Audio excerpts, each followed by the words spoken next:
Hi everyone, welcome back. So as I said in my previous video, I'm going to do the club kits a little bit differently this time around, and for this one we're going to look at the Glimmer of the Month for July 2023. Yes, mine arrived a little later, that's okay. So we are going to make something with this in this video.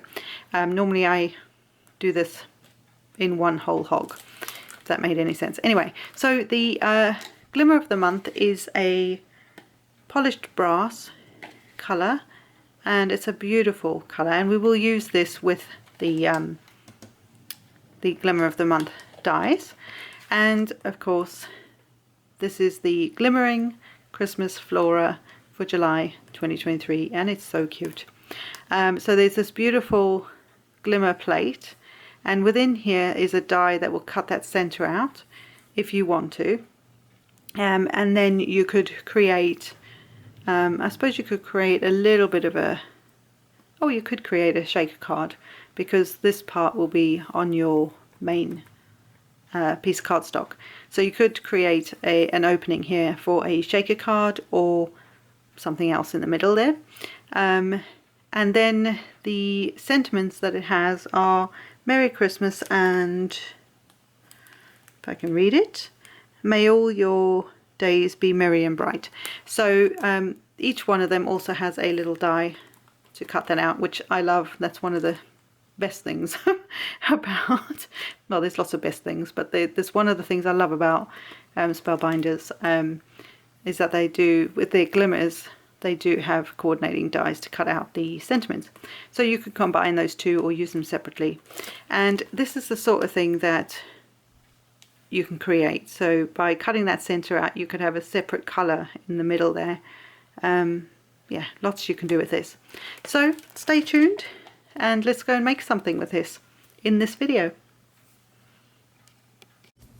So as I said, we're going to use the Glimmer of the Month for July 23. Yes, I'm very late. I know it's September, September now, but we're going to use the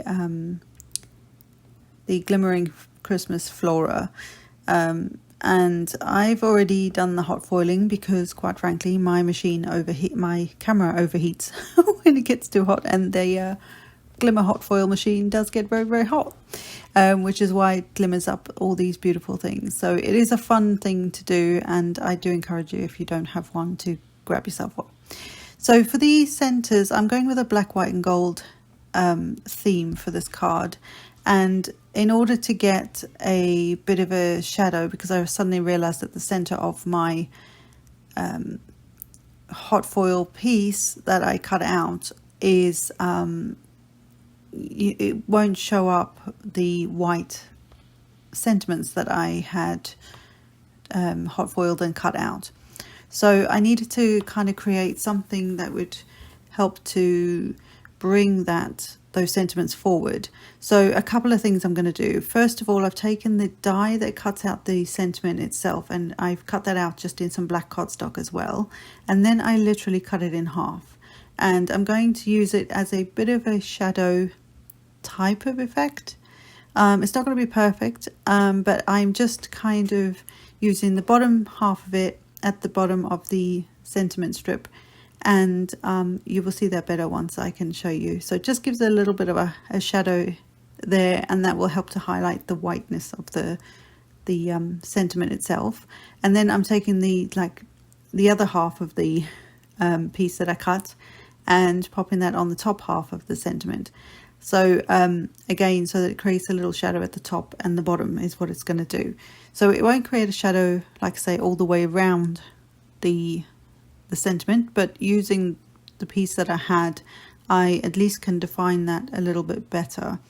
In the meantime, I had also come up with another plan to help highlight the sentiment a little bit better, which I will show you in a second.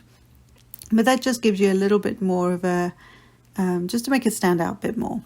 So for the other one, same thing. I just die cut the piece that into black cardstock, the die that would cut around the hot foiled sentiment, and again just sort of topping it and topping and tailing it just leaving a little edge at the top and bottom so that the sentiment is again just sort of highlighted a bit better.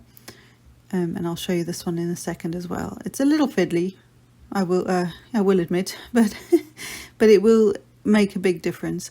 And then any pieces, because you're cutting out the whole piece, that the whole die that would cut around the whole sentiment is what I'm trying to say. There will be a couple of jaggedy bits that you don't want, so just trim them off. Nobody will know. Well, you will know now, but you know what I mean. So that sorts out the sentiments. And then for the center of the die cut piece, so the card base is white. I still didn't quite like how the white sentiments, even with the added sort of shadowy quote unquote bits that I put on there, I still didn't quite like how it still wasn't standing out quite enough, because if you think about it, the side edges of the sentiments are still white, so again they'll sort of fade into the background being the card base. So I grabbed some of this gold. I don't know the name of it, but it is a Tim Holtz product. I got a few sheets of it in different kits from Simon Says ages ago, and it is actually an adhesive sheet. So what I first tried to do was stick it to the base, the back of the base piece with our hot foiling on it, and then get the backer off of it so that I can use the adhesion that's on it, the adhesive that's on it. I mean, I may as well, it's there. But it wasn't sticking completely to the black panel to start with, so I kind of eyeballed it and hoped for the best and went to stick it down just to get that gold glitter piece stuck down. And it does stick fairly well, and once I can get more wet adhesive on the back of my main hot foil panel, then it will stick very well. It will be fine. But whenever you're sticking anything to glitter, even though this is a really fine, will not rub off kind of glitter paper, and it's very, very thin, it still is a bit of a pain to stick things to. So wet adhesive is your best friend when it comes to glitter and trying to adhere anything to it. So once I'd done that, I just put an acrylic block, my big old acrylic block, on top of it to allow the adhesive to bond to the glitter cardstock or the glitter paper, and that way it will stick properly. And also it's sticking to the base of the card, because that glitter piece, I didn't cover the entire back of that. That would be just a waste. So now I'm popping some thin foam on the back of the little sentiments. I thought that they just needed a bit of lift. I thought that would be nice just as an added something, because everything else is flat on this card.